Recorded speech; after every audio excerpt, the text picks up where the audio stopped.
And one of the things I might suggest is a tax returns that we all make should be made public, so that I can see your tax return, Mr. Dimbleby, and you could see mine.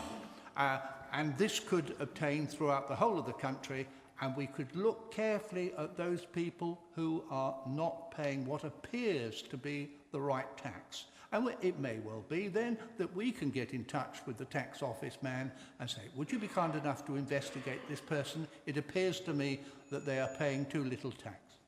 Irvine Welsh, do you like to see that happen?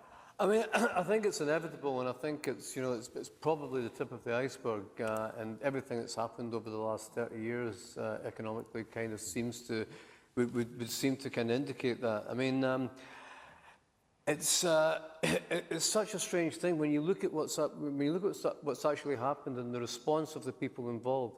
The great tragedy for them is that they've actually been caught. This is the whole sort of problem as far as they're concerned. And you can bet that every single resource will be going into making sure that the public don't get that kind of information again that they got in the Panama leaks.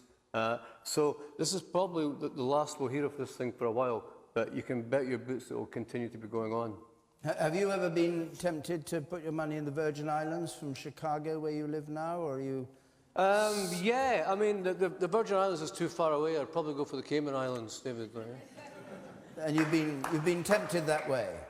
Not really, no. I mean, I did, when I lived in Dublin, there was, writers were exempt from tax, and that was, you know, see, the thing is, it's like, it's not about individuals.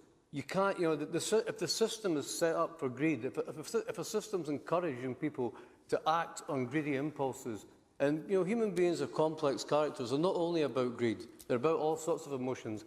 But if an economic system's set up to be based around greed and avarice, you're going to get these outcomes. I mean, human beings are violent, but we don't want to have wars all the time to satisfy that kind of thing.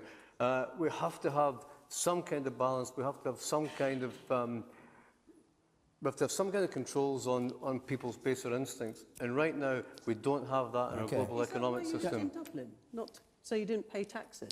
No, I lived in Dublin because my wife had moved there. She got a visa. She was doing college. It sounded like you well, no, but hang on. A lot of artists and writers did move to Ireland because it had a special tax regime for a period, didn't it? Yeah, I remember saying to Roddy Doyle, great Irish writer, in a pub one time, says, how can you live here and not pay tax? You know, that's immoral. And he's born and bred there. You know, the guy that's pulling your pint of Guinness is paying 50 pence or 50 euro in sort of an exorbitant amount anyway.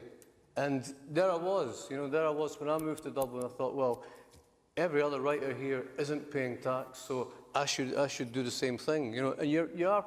When the system is kind of rigged up like that, you are in the position that you're a mug if you don't take advantage of it. And what did he say? What did he say? He just laughed in my face and said, now that you're here, you'll take advantage of it. And he was right, because that is the way the system is. That's the system operates. But the system shouldn't operate like that. Okay. The system shouldn't be about somebody who has money deciding that they want to take part in it or not. Somebody deciding that they can salve their conscience by giving money to charities, like I did myself. It's not enough. People should be compelled to pay the correct amount of tax. Douglas